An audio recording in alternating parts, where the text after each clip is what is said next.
지난 한 주간도 하나님이 정말 잘해 주셨습니다. 특별히 지난 한 주간은 성령께서 우리 교회에 놀랍게 일하고 있음을 경험하는 좋은 주간이었습니다. 먼저 토요일에 초등부 성경학교와 나눔교구 척사대회가 있었는데요. 우리 초등부 성경학교에는 학생 38명, 교사 18명이 참여해서 총 56명이 천국잔치를 경험했습니다. 척사대회 때 행복해하는 모습을 보면서 더 많은 사람이 저런 행복을 누렸으면 좋겠다, 그런 마음이 있었습니다. 수고하고 섬긴 분들에게 감사의 마음을 전합니다. 두 번째로는 정말 행복한 일인데요.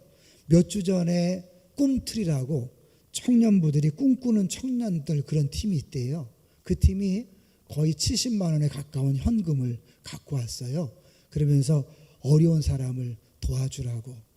제일 믿을 만한 사람이 담임 목사님이라서 저한테 갖고 왔다고 가져왔어요. 그래서 몇 주 동안 누구에게 줄까? 암 환자들에게 10만 원씩 나눠줄까? 이런 생각도 해보고 여러 생각을 하다가 교구 목사들하고 이렇게 나눴어요. 혹시 교구 중에 꼭 필요한 사람 있으면 말해라. 그랬더니 이제 지난주에 드디어 교구 목사 한 분이 암 환자들 가족들을 위한 반찬 섬김을 하면 어떠냐고 묻더라고요. 암 환자들 음식은 쉽지 않지만 그들을 돌보는 가족들이 먹을 반찬을 위해서 한다면 그것도 좋겠다. 그래서 너무 좋다는 생각이 들어서 허락을 하고 바로 그 거액을 드렸습니다. 제가 그걸 보면서 느끼는 게요.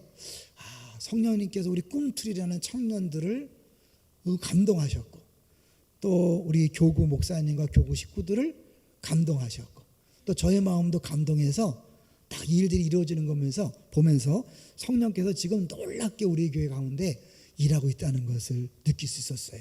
동감하시죠? 이제 여러분도 혹시 그동안 이 암으로 고생하시는 분들, 특별히 또 아내를 잃은 가정이 있어요.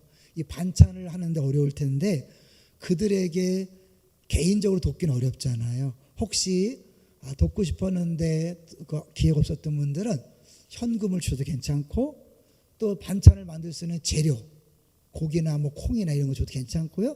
또 본인이 잘하면 음식할 때 조금 더해서 양에 상관없이 가져다 주시면 교구 중심으로 그 교구에서 알아서 하겠다라는 생각이 들었습니다. 도와주시고 또 수고해 주시면 감사하겠습니다. 세 번째로는요, 또 놀라운 일인데요. 지난주가 사실은 죄에 대한 설교이기 때문에 많은 분들이 힘들어했습니다. 이 죄에 대한 설교는 듣기 싫어하거든요. 근데 여러분, 성경은요 모두가 다 들어야 되잖아요. 근데 지난주에 그 설교를 듣고 큰 은혜의 역사가 있었던 일이 있어서 소개해 보려고 합니다. 한 분이 감사 제목을 올렸는데요. 대예배 때 다윗 밧세바 설교 뒤에 목사님이 자신의 죄를 회개하라 하여 성령님께 어떤 것을 회개해야 하는지 알려달라고 했더니 다른 사람 뒷담화에 가담한 것이 생각나게 했다. 뒷담화. 그래서 그것을 회개하였더니 하나님께 기도가 열리는 경험을 하게 되었다. 그러고 나니까 한 주간 동안 이유도 모르게 다운되었던 영이 회복되고 두려움이 사라지는 경험을 했고, 그 힘으로 본인 속한 부서에서 기쁨으로 예배를 드렸다는 거죠. 한 번만 쓰면 되는데 너무 좋으니까 감사 제목을 또 썼더라고요. 회개하니 하나님과 열리는 관계를 느끼고 두려움이 사라지고 은혜로 부서 예배를 드렸다. 이제 계속해서 어떤 역할을 맡으면서 부담이 컸던 것 같아요. 그러는데 오늘 하나님과 열리는 관계를 경험하며 두려움, 부담감이 사라졌고, 내가 할 일은 무엇인가를 해야 된다는 부담감도, 아무것도 안 하고 그냥 있는 것도 아닌 하나님과 관계를 유지하는 것이다. 그러면 나머지는 하나님께서 인도하신다는 것을 알게 하신 하나님께 감사한다. 그러니까 가장 근본적인 문제는 결국 하나님과의 관계거든요. 근데 그것을 가로막는 게 죄이기 때문에 이 죄의 문제를 해결하고 나면 여러분, 생각지 않은 해결책들이 우리 안에 있습니다. 죄에 대한 설교를 두려워하지 마시고 거북해하지 마시고 받아들이세요. 그리고 내 안에 있는 죄를 찾아내서 회개하세요. 놀라운 역사가 나타나게 될 것입니다. 이제 오늘 제목을 한번 보겠습니다. 오늘 제목이 뭡니까? 은혜를 하는 자예요. 은혜를 하는 자. 마침 이 제목과 또 내일부터 시작되는 부흥회와 딱 맞도록 하나님이 예언과 본문을 주셨어요. 그래서 오늘은 다니엘 김 선교사님 아버지의 회신 간증 이야기를 하려고 그래요. 내일부터 오시는 다니엘 김 선교사님 아버지가 무슨 출신인지 혹시 아십니까? 어디 출신인지 아세요? 일본 야쿠자 출신입니다. 야쿠자 중에서도 아주 탑 리더였어요. 그래서 이제 그 아버지가 야마구치파 야쿠자인데 몇 파가 있나 봐. 일본 야쿠자 중에 그 소속 멤버가요 무려 20만 명이랍니다. 20만 명인데 그 중에 90명만 직계고 그 직계 중에서도 교토 야쿠자 토박이들의 리더가 바로 아버지니까요. 야쿠자에서 손꼽히는 몇 명 중에 한 명인 거죠. 근데 그 아버지가 사실 그 야쿠자였기 때문에 이 다니엘 김 선교사님을 어릴 때 철저하게 예의를 지키는, 격식을 지키는 절도를 가르쳤대요. 너무 힘들었지만 그것 때문에 지금 선교사로 사역하는데 너무 도움이 된다. 그런 고백을 하는 것을 보면서 우연은 없고 하나님이 주시는 건 버릴 것이 없다는 것을 느낄 수 있었습니다. 근데 이분은 아버지가 교도소에 들어간 거예요. 야쿠자 하다가. 그런데 이제 교도소에서 나오기만 하면 죽이려고 작정한 반대파들이 있고 같은 반은 빨리 나오라고 이제 준비하고 있고 이 형사들은 어떻게 하든 구치 생활을 연장시키려고 애를 썼다는 거죠. 그만큼 저 험악한 인물이었던 거죠. 그런데 어느 날 어머니가 보낸 편지를 받고 변화된 거예요. 사실 어머니는 4대째 믿음의 집인인데 속아서 야쿠자인지도 모르고 안면이도 모르고 속아서 결혼한 거예요. 하고 나니까 야쿠자인 거죠. 그래서 사실은 오랫동안 눈물로 기도했는데 그 교도소에 있을 때 편지를 보냈고 그 편지를 통해서 뒤집어진 거예요. 여러분 한순간에 변화될 수 있습니다. 야쿠자가 변화될 줄 누가 알았겠어요? 여러분 걱정하지 마세요. 낙심하지 마세요. 이 아버지에게 보낸 어머니의 편지를 읽다가 갑자기 복음이 깨달아지는 체험을 했답니다. 그 전까지는 하나님이 진짜 계실까 하는 의문이 있었는데 그날은 하나님이 계시다는 게 확실히 믿어지고 그러면서 하나님 왜 나를 사랑하십니까?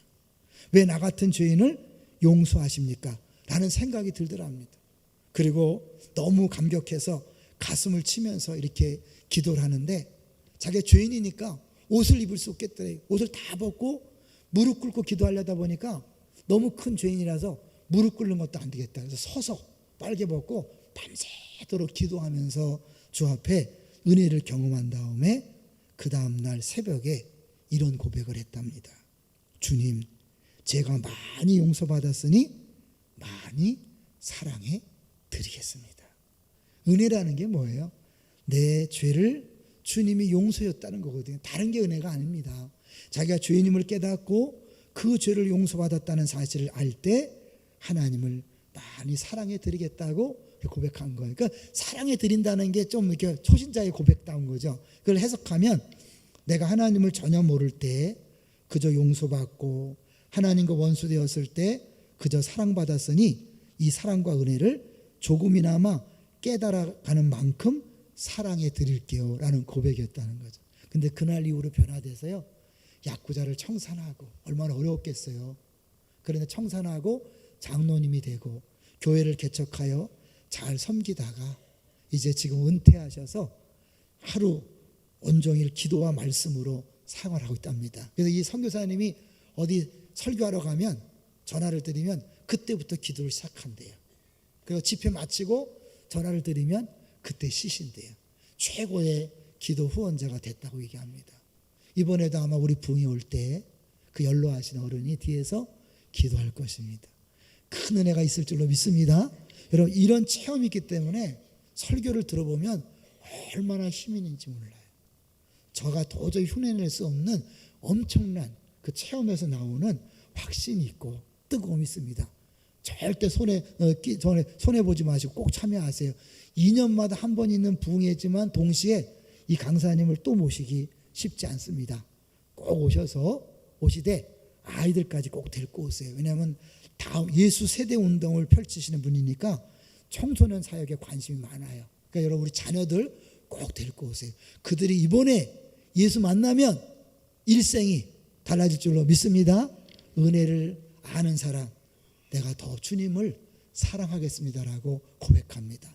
오늘 우리는 또 다른 본문을 통하여 정말 은혜를 아는 사람들의 모습을 보고자 합니다.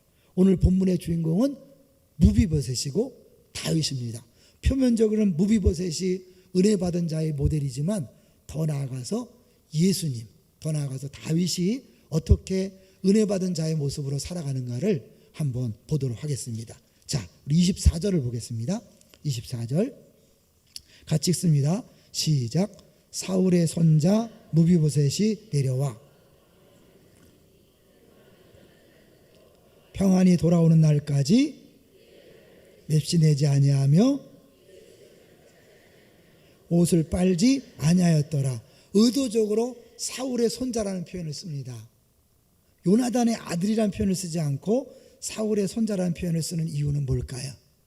저자가 이 무비보셋은 당연히 죽어야 될 사람이 살아있다는 것을 암시하는 거죠. 사실 이 사울은 다윗 왕국의 완전히 반대파잖아요. 다윗을 죽이려고 했고 다윗 왕국이 세워진 다음에 사울의 손자가 있다는 것은 결국 다윗 왕국의 끊임없는 위험 요소니까 다 죽어 마땅한데 다윗이 살려줍니다. 살려줄 뿐만 아니라 다윗의 밥상에서 함께 먹는 왕자로 대우해 줍니다. 누구 때문에요? 요나단 때문에 그렇습니다. 할아버지 사울 때문에는 죽어 마땅한데 이 다윗이 요나단과의 한 약속 때문에 이 무비보셋을 살려줄 뿐만 아니라 사울 집안의 모든 재산을 다 갖게 했고 그리고 다윗의 밥상에서 함께 먹도록 한 거예요. 자, 그런데 여기 오늘 본문에 보니까 갑자기 왜 그의 발을 맵시내지 아니하고 그의 수염을 깎지 아니하고 옷을 빨지 아니했다 그럽니까? 성경을 쭉 읽어보신 분 알겠지만 이 본문은 어떤 본문입니까? 이 다윗이 자기 아들의 반란을 통하여 쫓겨갔다가 압살롬이 죽어서 다시 복귀하는 그때의 이야기입니다. 이 다윗 왕이 쫓겨갈 때 다윗 마음속엔 다른 사람은 몰라도 은혜를 베풀었던 이 무비보셋만은 반드시 자기랑 함께 갈 줄 알았는데 무비보셋이 같이 안 간 거예요. 그것이 섭섭했어요. 그는 마음에 그게 있었어요. 그러니까 그가 찾아왔을 때 바로 25절에 묻습니다. 25절 볼까요? 시작. 예루살렘에서 와서 왕을 맞을 때에 왕이 그에게 물어 이르되 무비보셋이여 내가 어찌하여 나와 함께 가지 아니하였더냐 하니 너 왜 나랑 함께 안 갔어? 만나자마자 이 질문했다는 건 뭐예요? 그게 마음속에 그게 꽉 들어있었다는 거죠. 자, 그런데 사실 이 무비보셋이 안 간 게 아니라 못 간 거죠. 왜요? 그 종이 모함을 했고 속였기 때문에 그래요. 그래서 26절을 볼까요? 26절 시작. 대답하되 내 주 왕이여 왕의 종인 나는 다리를 절므로 내 나귀의 안장을 지워 그 위에 타고 왕과 함께 가려 하였더니 내 종이 나를 속이고 완장까지 다 준비해 놓고 나서는 이 시바가 속이고 거기다가 잔뜩 양식만 싣고 이 무비보셋을 안 데리고 왔어요. 그리고 이 다윗 왕에게 이야기하는 거예요. 내 주인인 이 무비보셋은 압살롬의 반란을 틈타서 아주 쾌지를 부릅니다. 이거는 우리 사울 왕조를 다시 세우고자 하시는 하나님 뜻입니다. 그렇게 말했다는 거예요. 다윗이 지금 쫓겨가는 심정입니다. 환난 중에 있어요. 그런데 이 무비보셋이 그런 말 했다니까 어떻게 하겠어요? 순간적으로 야, 인간 믿을 게 안 되는구나. 그래서 이제 드라마도 보면 어떻게 해요? 사람은 키우면 안 된다. 원수를 갚는다 그러잖아요. 차라리 개나 고양이를 키우지 사람은 키우는 게 아니야. 막 이렇게 얘기하잖아요. 결국 아마 다윗도 그런 마음이 있었겠죠. 배반했구나. 사실은 그 시바의 말을 듣고 그냥 일반적으로 판단하면 안 되는데 너무 경황이 없고 힘드니까 다윗이 홀딱 넘어간 거예요. 그래서 바로 앞뒤 안 가리지 않고 야 그러면 무비에서 주었던 땅 모든 거 다 네가 가져라. 그 줘버린 거예요. 그리고 이제 한참 세월이 흐른 다음에 다윗이 다시 돌아왔고 그때 이 무비보셋이 찾아온 거예요. 그런데 사실 이 무비보셋이 왔을 때 시바가 속였는지 무비보셋이 거짓말하는지 알 수 없잖아요. 근데 성경은 암시해요. 이 무비보셋은 잘못이 없다는 걸. 어떻게 암시하냐면 다시 24절을 보세요. 24절에 왕이 떠난 날부터 평안히 돌아오는 날까지 그의 발을 맵시내지 아니하며 그의 수염을 깎지 아니하며 옷을 빨지 아니하였더라. 누가 하는 거예요? 저자가 객관적인 시점의 시각에서 써놓는 거란 말이에요. 그러니까 뭐냐, 이건 무비보셋은 거짓말이 아니고 진실이라는 것을 보여주는 거죠. 하나 더 본다면 이 평안히 돌아오는 날이라는 24절 표현과 더불어 30절에 보면 무비보셋이 왕께 아뢰되 내 주 왕께서 평안히 왕궁에 돌아오시게 되었으니 그로 그 전부를 차지하게 하옵소서라고 하는 것을 볼 때에 이 무비보셋은 진실이에요. 이게 진짜예요. 시바가 속인 거예요. 자, 그러면 다윗은 그것을 알았을까요? 몰랐을까요? 이 무비보셋의 말을 들으면서 내가 속았구나 알 수 있었을 거예요. 그러나 신기하게도요, 다윗이 처분을 내리는데 이상한 처분을 내립니다. 29절을 보십시오. 29절을 보시면 한번 읽어볼까요? 시작. 왕이 그에게 이르되 내가 어찌하여 또 내 일을 말하느냐? 내가 이르노니 너는 시바와 밭을 나누라 하니. 아니, 분명히 시바가 속인 걸 안다면 다윗은 어떻게 해야 돼요? 당연히 그 줬던 땅을 다 회수해서 다시 무비보셋에 돌려주는 것이 당연하지 않을까요? 그것이 정당하지 않을까요? 그것이 공의로운 게 아닐까요? 왕다운 처사가 아닐까요? 그런데 다윗이 이상하게 반만 가지라고 합니다. 그러면 이 무비보셋 입장에서는 뭐예요? 반을 빼앗긴 거예요. 억울하게 빼앗긴 거예요. 그런데 무비보셋은 그것에 원망하거나 불평하거나 항의하지 않습니다. 왜요? 그의 마음속에 이미 은혜에 대한 감사한 마음이 있기 때문에 그렇습니다. 27절을 볼까요? 27절 시작. 종인 나를 내 주 왕께 모함하였나이다. 내 주 왕께서는 하나님의 사자와 같으시니 왕의 처분대로 하옵소서. 여러분, 이게 은혜 받은 자의 모습이라는 것을 아셔야 합니다. 사실은 이 무비보셋은 그 재산이 문제가 아니라 이 다윗 왕이 자기가 베푼 그 은혜에 대하여 이미 감사하고 있었기 때문에 다윗 왕이 돌아온 것 자체가 감사하고 기쁘니까 나머지는 아무 문제가 되지 않는 거예요. 이게 진짜 은혜를 아는 사람이거든요. 자, 그러면 그 은혜, 그 무비보셋이 느끼는 은혜는 뭘까요? 28절을 볼까요? 28절 시작.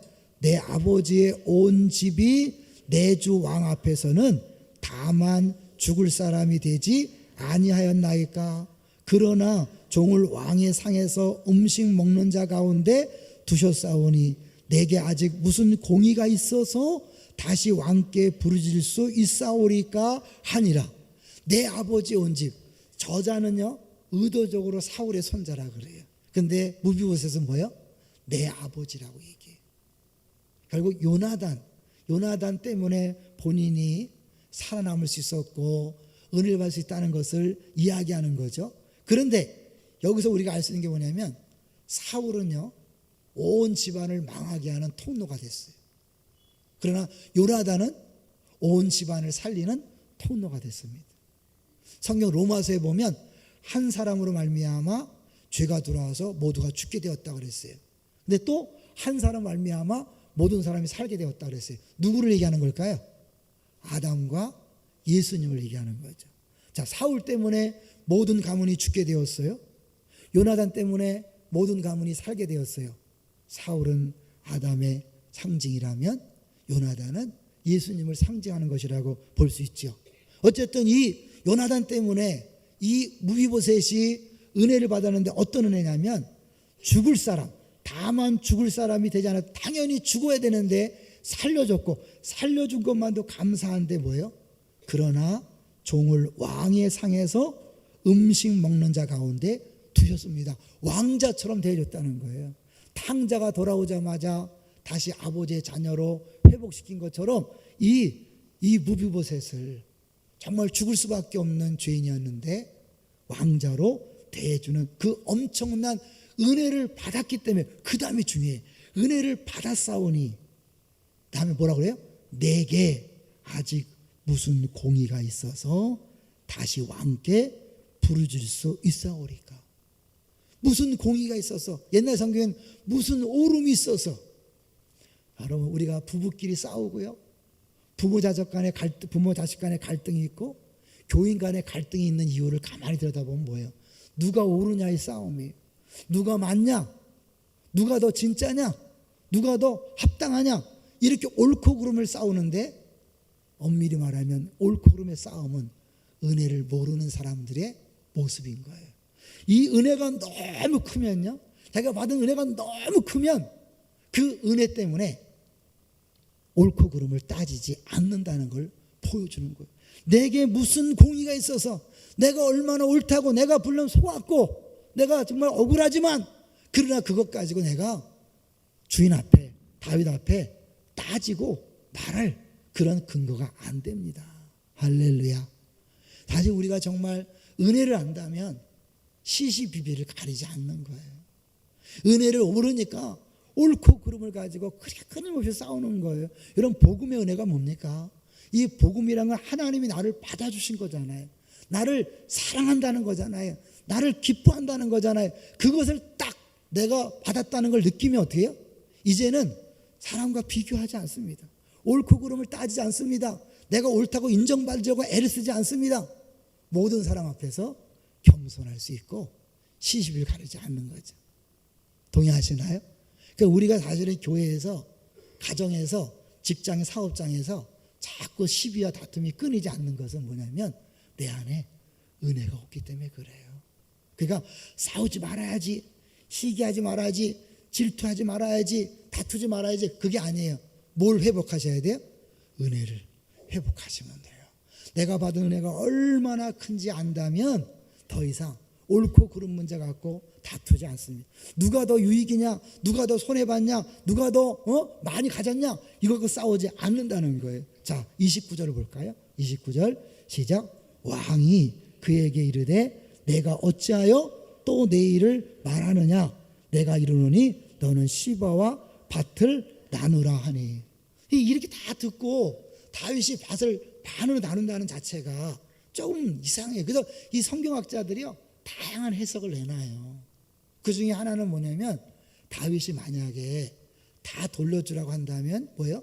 시바에게 경솔하게 판단해서 한 행동이 부끄럽기 때문에 그래서 전체를 돌려주지 않는 거 아니냐, 이런 얘기 하시는 분도 있어요. 다양한 의견을 내지만, 그러나 진짜는요, 이 다윗이 돌아올 때, 이 쫓겨갔다가 돌아올 때 갖고 있었던 마음이 있었어요. 그걸 잠깐 엿볼 수 있는 게요, 우리 본문을 넘어서는 22절이에요.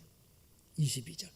사실 이 시므이가 다윗이 도망갈 때 저주했으니까 그를 죽이는 게 마땅한데, 이 22절에 다윗이 뭐라고 말하나 보세요. 22절에 시작. 다윗이 이르되 수루아의 아들들아, 내가 너희와 무슨 상관이 있기에 너희가 오늘 나의 원수가 되느냐? 오늘 어찌하여 이스라엘 가운데에서 사람을 죽이겠느냐? 내가 오늘 이스라엘의 왕이 된 것을 내가 알지 못하려 하고. 뭐예요? 자기가 지금 다시 이스라엘의 왕이 된 기쁜 날이다, 감사한 날이다, 은혜의 날이다. 그러니까 어떻게 해요? 죽이는 거 합당하지 않다. 사실 다윗이 압살롬의 반란으로 쫓겨갈 때 어떤 마음이었을까요? 자기가 우리아를 죽였기 때문에 그 죄의 결과로, 그 죄의 흔적으로 그렇게 당하는 거죠. 분명히 용서하셨어요. 하나님이 용서하셨어요. 그러나 다윗은 그 죄의 결과로 주어지는 네 집에 칼이 떠나지 않는다는 그것을 기억하기 때문에 그 압살롬이 반란을 일으켰을 때 원망하고 불평한 것이 아니라 받아들이는 거예요. 그리고 시므이가 막 저주할 때도 죽여버릴까요? 죽이지 말라 그래. 하나님이 하게 하신 것 내가 어찌하겠느냐, 그냥 다 받는 거예요.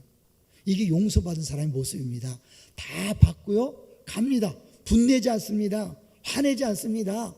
짜증내지 않습니다. 다 받는 거예요. 그리고 이제 험한 세월을 보낸 다음에 다시 하나님이 용서하셨다고 그 선포한 대로 다시 왕으로 복귀하는 거예요. 그러면서 다윗은요, 철저하게 그 과정 속에서 진짜 하나님 나라의 왕으로 변화되는 거예요. 다윗이 왕이 될 때까지도 모든 고난과 아픔 속에서 왕다운 왕이 됐지만, 진짜 왕다운 왕은 그가 우리아를 죽이고 밧세바를 범한 다음에, 그리고 나서 그 엄청난 그 이제 죄의 결과로 인하여 바들이 반란을 일으키고 저주를 받고 쫓겨가는 그 신세 속에서 다시 회복시키는 하나님의 사랑과 은혜를 경험하면서, 이거들 내가 죽을 수밖에 없고 왕에서 그야말로 잘릴 수밖에 없고 나를 완전히 주님께서 없애버려도 마땅한데 나를 회복시키고 살리시는 걸 보면서 진짜 은혜를 경험하는 거예요. 엄밀히 말하면 밧세바 사건 전까지는 다윗은요, 은혜를 몰랐던 사람이에요. 그 밧세바 사건 때문에 자기가 철저하게 죄인임을 깨닫고 십자가를 만나고 진짜 예수를 만나고 진짜 하나님 마음에 합한 사람이 된 줄로 믿습니다. 그런 의미에서 우리의 죄도요, 용서받으면 하나님께서 선용하시는 거예요. 모든 것이 합력하여 선을 이룬다는 건 뭐냐면, 우리가 죄를 져서 그 죄에 대한 결과가 없어지는 게 아니에요. 여러분, 그렇게 기대하지 마세요. 그 죄의 결과는 있는 거예요. 그런데 그 결과를 통해서 하나님은 어떻게 해요? 그걸 선용하셔요. 아름답게 쓰시는 거예요. 그 죄의 결과를 통하여 다윗을 진짜 하나님 나라에 합당한 왕으로 만들어 가시는데, 어떤 왕이냐? 어떤 사람이 잘 정리했더라고요. 제가 한번 읽어볼게요. 자신의 죄를 용서하시고 모든 것을 회복시켜 주시는 하나님의 은혜 안에서 신실하지 못한 경솔함, 거짓말, 위선 등을 충분히 받아들이고 소화시킬 수 있을 만큼 크고 넓은 마음을 소유하게 되었다. 그러니까 시므이가 자기를 저주했던 인간인데 자기 앞에 와서 납작 엎드려서 살려주세요 하니까 어떻게 해요? 옆에 있는 저런 인간은 죽여야 합니다. 그게 살려둬라. 내가 오늘 왕이 된 날이 아니냐, 다시 하나님께서 회복시킨 날이 아니냐, 하나님이 자기 죄를 용서하시고 회복시킨 그 큰 사랑과 은혜를 경험했기 때문에 돌아오면서 나는 누구에게도 보복하지 않고 누구도 벌하지 않고 누구에도 원수 갚지 않겠다, 그런 마음으로 온 거잖아요. 그러니까 시므이도 받아들이고, 더구나 뭐예요? 이 무브에서 얘기를 들으면서 이 시바, 이놈이 나쁜 짓 한 거 알잖아요. 자기에게 거짓말한 거 알잖아요. 자기를 완전히 망신살 뼈치게 한 거잖아요. 그 시바도 인정하는 거예요. 무브셋도 인정하는 거예요. 그래서 시비 가지 않기 위해서 증인을 소환하지 않습니다. 그리고 삼자 대면도 하지 않습니다. 우리 같으면 어떻게 해요? 누구 말이 진짜냐? 아마 자기의 그 체면 때문에도 시비를 가르자. 내가 그때는 속을 수밖에 없었는데 이놈 가만두지 않겠다. 그래 마땅한 거 아닙니까? 그러나 은혜를 경험했기 때문에 다윗은요, 모든 사람을 다 품고 가기로 그렇게 마음먹은 거예요. 여기서 우리는 예수님을 만날 수 있는 거죠. 왜냐하면 다윗은 장차 오실 예수 그리스도의 모형이잖아요. 예수님이요, 이상한 것은 밤새도록 기도했어요. 그리고 그 기도 응답으로 하나님이 12명의 제자를 줬습니다. 그 12명 중에 누가 껴있죠? 가룟 유다가 껴있어요. 아니, 그만큼 많은 사람 중에 하나님이 오죽했으면 그렇게 몰라서 가룟 유다를 껴놨을까요? 하나님 나라가 어떤 것인가를 미리 보여주는 거예요. 수제자라는 베드로가 3번이나 공적으로 부인합니다. 12명 중에 한 놈은 팔아먹고 한 놈은 공식적으로 부인하는, 이게 도대체 예수님이 뭐 하는 겁니까? 하나님은 뭐 하는 겁니까? 근데 거기서 하나님 나라라는 것이 무엇인가를 보여주는 거예요. 모든 지체와 모든 사람을 다 포용하는 나라가 하나님 나라. 예수님이 심지어 자기를 못 박아 죽이는 그 죄인들 앞에서 이렇게 선포합니다. 아버지여, 저희를 사하여 주옵소서. 자기 하는 것을 알지 못함이니이다. 그리고 어떻게 해요? 십자가상에서 왕으로 등극하시는 거예요. 하나님 나라가 멋있고 화려하고 깔끔한 게 아닙니다. 하나님 나라는요, 때로는 이상한 사람들도 있는 겁니다. 모함하고 배신하고 또 싸우고, 그러나 그 모든 사람들도 다 포함하고 가는 것이 바로 하나님 나라예요. 마침요, 지금 제 새벽기도 본문이 마태복음인데 이번 주 본문이 비유예요. 천국 비유. 그 중에 금요일 날 비유가 뭐냐면 가라지 비유입니다. 기억하시죠? 좋은 밭에 좋은 씨앗을 뿌린 주인이 있었는데 사단이 와서 가라지를 뿌리고 갑니다. 종들이 묻습니다. 뽑아버릴까요? 여러분, 우리가 볼 땐 당연히 뽑아버려야 돼. 왜? 그 가라지가 있으면 알곡이 먹어야 될 양분을 빼앗아 먹고 자꾸 알곡들을 죄짓게 만들고 시험 들게 하고 문제가 생겨요. 공동체를 어지럽혀요. 그 뽑아버려야 돼요. 그렇죠? 그런데 주인이 뭐라고 말합니까? 놔둬라. 놔둬라. 가라지를 뽑다가 알곡도 뽑을까 염려해서 한 영혼이라도 시험 들고 상처받으면 안 되니까 놔두라는 거예요. 여러분, 그게 하나님 나라예요. 하나님 나라에는요, 가라지도 있는 거예요. 그걸 다 품고 가는 것이 하나님 나라임을 보여주고 있는 거예요. 정리해 볼까요? 무비보셋이 은혜를 알기 때문에, 은혜가 너무 큰 것을 알기 때문에 그는 왕의 처분에 맡긴다 그랬어요. 시시비비를 가리지 않고 모든 것을 왕이 하는 대로, 왕이 시키는 대로, 왕이 명령하는 대로, 왕이 결정한 대로 기쁨으로 받겠다고 했습니다. 이건 뭘까요? 범사에 감사하는 거잖아요. 사실 반밖에 안 준 것은요, 이건 불평거리예요. 원망거리예요. 왕이 너무 불공정하잖아요. 왜 이렇게 억울함을 방치하냔 말이에요. 말도 안 되죠. 그러나 내가 받은 은혜가 너무 크니까 비록 반쪽을 잃었어도 손해를 봤어도 그게 문제가 되지 않는 거예요. 왜? 그런 걸 뛰어넘는 은혜를 받고 살고 있기 때문에 할렐루야. 범사에 감사할 수 있는 이유가 뭡니까? 우리가 지금 암으로, 질병으로, 아이들 때문에, 재정 때문에 많은 고생을 해요. 많은 고난이 있어요. 어떻게 감사할 수 있어요? 그것만 보면 감사할 수 없지만 나에게 은혜를 베푸신 그 하나님, 그 하나님을 바라볼 때 그분이 주시는 것은, 그분이 행하시는 것은 다 옳다. 할렐루야. 지금은 그 큰 계획을 다 알 수 없어서 힘들고 어렵지만, 해석이 안 되지만, 이해가 안 되지만 나에게 은혜 주시고 사랑하시는 그 하나님이 주신 것은 다 옳다. 그래서 감사하는 거죠. 그래서 하나님에게 최고의 사랑의 언어는 뭐라고 그랬어요? 감사하는 거예요. 다윗은 하나님의 은혜를 깨달았기 때문에, 자기를 용서하시고 회복시키는 은혜를 깨달았기 때문에 자기를 배신하고 자기를 저주하고 자기의 반기를 들었던 모든 사람들을 다 품고 가겠다. 이게 진짜 하나님 나라인 거죠. 그렇다면요, 여러분 정말 은혜를 아십니까? 은혜를 아는 사람은요, 범사에 감사하는 사람입니다. 믿습니까? 감사하는 것만큼 여러분은 은혜를 아는 거예요. 또 뭐야? 인간관계에서 얼마나 많은 사람을 포용하고 얼마나 많은 사람을 인정하고 사랑하고 품는가가 여러분의 은혜의 정도를 나타내는 거예요. 내가 아무리 은혜를 얘기해도요, 관계가 좁은 사람들 있죠. 많은 사람을 용납하지 않는 사람은 은혜를 아직 모르는 거예요. 그럼 그 사람에게는 은혜가 없을까요? 아니에요. 은혜는 부어졌는데 깨닫지 못하는 거예요. 성경 하나 볼까요? 누가복음 7장으로 가봅니다. 누가복음 7장 44절에 47절. 본문이 화면에 나올 테니까요, 성경 찾기 어려운 분들은 찾지 마세요. 화면을 보세요. 누가복음 7장 44절에서 47절입니다. 자라는 이 향유를 예수님에게 붓고 예수님을 씻어줬던 그 여인에 대한 이야기가 나옵니다. 제자 중에 한 사람은 허비한다고 난리쳤죠. 근데 예수님께서 그것을 칭찬했습니다. 그리고 47절 예수님 뭐라고 말씀하는 거 볼까요? 47절 시작. 이러므로 내가 그는 그의 사랑함이 많음이라 사함을 받은 일이 적은 자는 적게 사랑하는 자. 참 말이 참 재밌어요. 보세요. 그의 많은 죄가 사하여 줬도다. 이는 그 이유는 그의 사랑함이 많음이라. 막 있는 그대로 뭐예요? 그가 나를 많이 사랑하니까 그것 때문에 죄가 용서받았다고 하는 거잖아요. 근데 그건 아니잖아요. 이거는 그 뒤에 나오는데 뭐예요? 사함을 받은 일이 적은 자는 적게 사랑한다. 이가 많이 사랑하는 걸 보니까 용서를 많이 받았다는 거예요.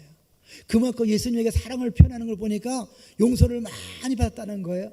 하나님에게 사랑을 표현하지 않는 사람은 뭐예요? 용서를 조금 받은 거예요. 자, 그러면요, 용서를 적게 받고 크게 받는 게 뭘까요? 우리 중에 누구는 용서를 적게 받아도 되고 누구는 많이 받아야 될 그런 차이가 있을까요? 없어요. 모든 사람이 다 죄인이에요. 동의하십니까? 다 하나님 앞에 용서받아야 할 죄인이에요. 그 크기를 비교할 수 없어요. 그럼 결과는 내가 그 용서를 얼마나 깨닫느냐의 크기지, 하나님이 누구는 더 많이 용서하고 덜 용서하는 게 아니란 말이에요. 아까 처음에 소개했던 다니엘 김 선교사님 아버지가 뭐라고 고백했다고요? 은혜를 경험하고 나니까 하나님 나를 많이 용서해 주셨으니 내가 많이 사랑해 드리겠습니다, 고백했다고 하잖아요. 여러분이 하나님을 사랑하는 건 감사로 표현되는데 그 감사만큼 내 죄가 용서받았다는 것을 고백하는 거예요. 감사가 없는 사람은 뭐예요? 난 용서받을 게 없어, 난 괜찮아, 난 저 인간보다 괜찮아, 난 저 인간보다 착해. 이런 사람은 은혜를 경험 못하니까, 깨닫지 못하니까 은혜하는 사람처럼 감사하지 않고 불평하고 원망하고 싸우는 거예요. 그런데 은혜를 아는 사람은 어떻게? 하나님 앞에 뭐든지 처분대로 없어서 뭐든지 다 감사할 수 있는 거예요. 또 인간관계에서 어떻게 해요? 다윗처럼 다 품는 거죠. 여러분이 품는 범위는 어디까지입니까? 우리 교회 안에서 여러분이 등진 사람은 몇 프로입니까? 여러분이 함께 품고 있는 몇 프로, 그 프로테지가 여러분의 은혜를 나타내는 수치가 되는 겁니다. 동의하십니까? 이 은혜는 이미 주님이 다 주셨어요. 내가 죄인임을 깨닫지 못하고 죄인을 인정하지 않으니까, 용서 안 받았다고 생각하니까 은혜가 적은 거죠. 은혜는 동일하게 다 부어주셨습니다. 믿습니까? 이제 내가 얼마나 큰 죄인인가를 깨닫는 것만큼 여러분이 내가 정말 은혜 받았구나, 은혜를 깨닫고 달라지는 거죠. 한 인물을 소개해 보려고 합니다. 대구에 가면 돌아가셨죠. 정규만 장로님에 대한 전설 같은 얘기가 있다 그래요. 이분은 원래는 풀장소에서 풀을 써서 파는 장사였는데, 이 사람이 어느 날 약국을 경영했고 최고로 잘 나가는 약국을 해서 돈을 많이 벌었어요. 그래서 이 사람이 개척교회를 돕고 신학생을 돕고 그리고 살았는데, 그 중에 이 개척교회와 신학생들에게 대구에 오기만 하면 꼭 연락하라 그랬다는 거예요. 연락하면 같이 만나서 식사를 하는데 자기 자신을 위해서는 돈 내고 한 번도 짜장면을 먹은 적이 없대요. 근데 어려운 신학생이나 개척교회 목사가 오면 함께 식사하고 나서 이렇게 말한다 그래요. 고맙습니다. 전도사님 덕분에 오늘 제가 맛있는 음식을 먹었습니다. 식사를 대접하고 돌아갈 때는 여비를 주는데 세워서 준 적이 없답니다. 세워서 주면 인색하다고 주머니를 벌려고 그러고 잡히는 대로, 할렐루야, 잡히는 대로. 여러분에게도 그런 사람이 있었으면 좋겠어요. 잡히는 대로 준다는 거예요. 그렇게 사실은 나눠주고 베푸는데 인색하지 않았던 이유가 뭘까요? 은혜를 알기 때문에 그래요. 이제 그렇게 했을 때 고맙다고 말하면 버럭 화를 낸답니다. 그리고 말하기를 나한테 고맙다고 하지 마세요. 나는 저쪽 땅바닥에서 풀을 끓여서 풀 장사하던 정규만입니다. 오늘 이 복은 하나님이 주셨습니다. 나에게 고맙다고 하지 말고 하나님께 하세요.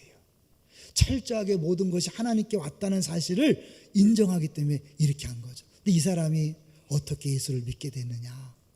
사실은 맨날 술만 먹으면 부인을 패고 행패를 부리는 사람이었어요. 아내는 신실한 교회 집사님이었답니다. 늘 매맞고 다니는데 어느 날 그 교회에 깡패 김육두 목사 아시죠? 김육두 목사님이 부흥회로 오셨대요. 내일부터 부흥회가 있는데 부흥회로 오셨대요. 근데 이게 너무 첫날 큰일을 받고 너무 기쁜 얼굴로 집에 갔는데, 그날도 술 잔뜩 먹은 남편이 오자마자 뺨따기를 딱 때렸답니다. 그런데 딴 때 같았으면 막 대들었는데, 이때는 이 아내가 이렇게 말하더랍니다. 여보, 내가 늦게 와서 당신의 마음이 상했다면 이쪽 뺨도 때리세요. 이쪽 뺨도 때려. 이건 아니겠죠, 그죠? 그냥 은혜 받았으니까 때리세요. 근데 그래, 때리려고 하다 보니까 이상한 생각이 들더랍니다. 그래서 오늘 교회에서 무슨 일 있었어?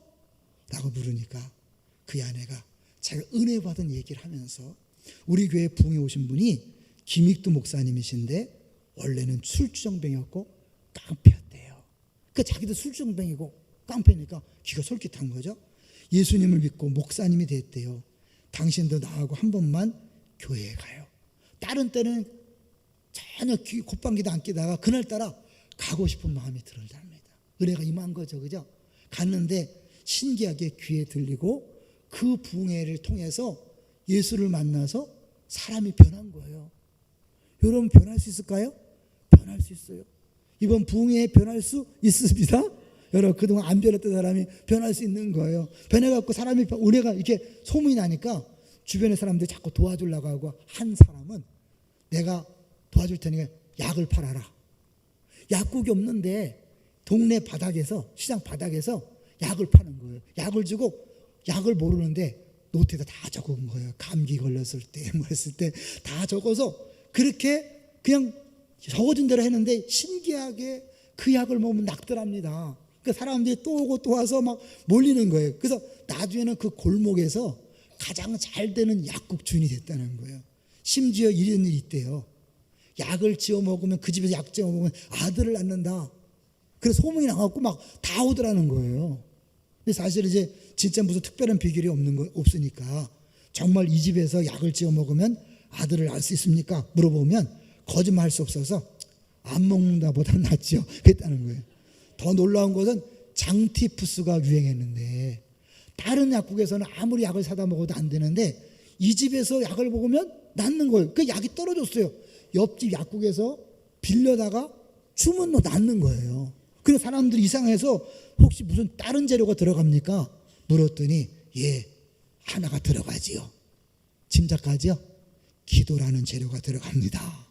자기는 이제 약을 칠 때마다 기도했다는 거예요. 이렇게 하나님이 신기한 방식으로 부어주니까 자기도 인정하지 않을 수 없는 거예요. 그냥 뭐 교회나 주변에 막 5, 60개의 교회를 섬기 이런 것들은 너무나 다반사인데 이제 나중에 그분이 죽었을 때 사람들이 그렇게 말했답니다.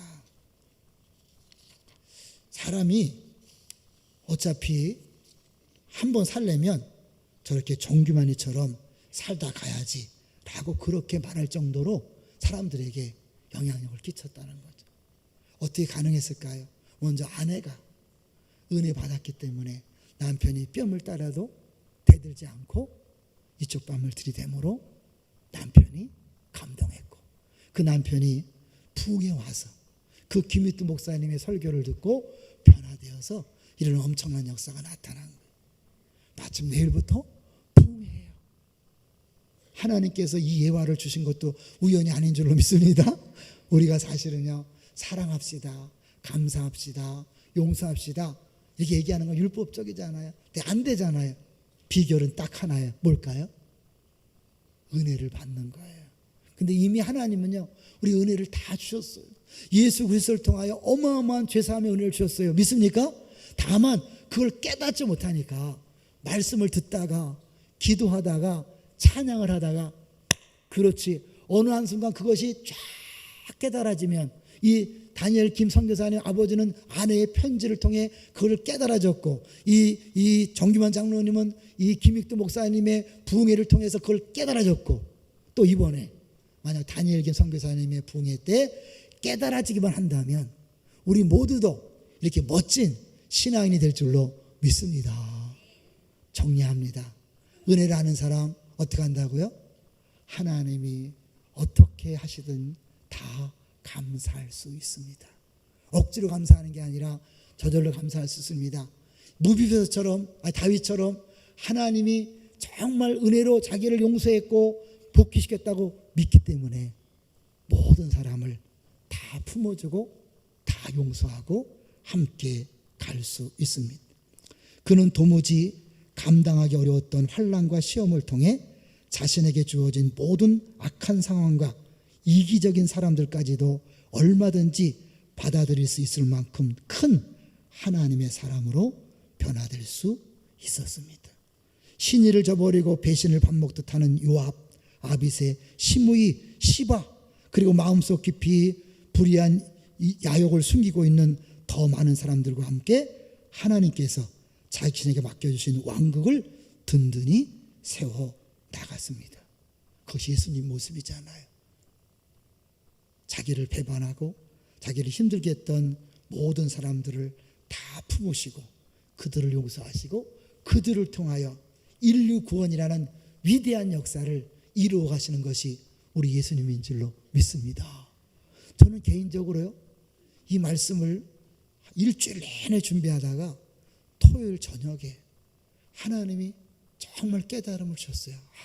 그거구나, 하나님 나라. 모두가 함께 가는 것이 하나님 나라구나.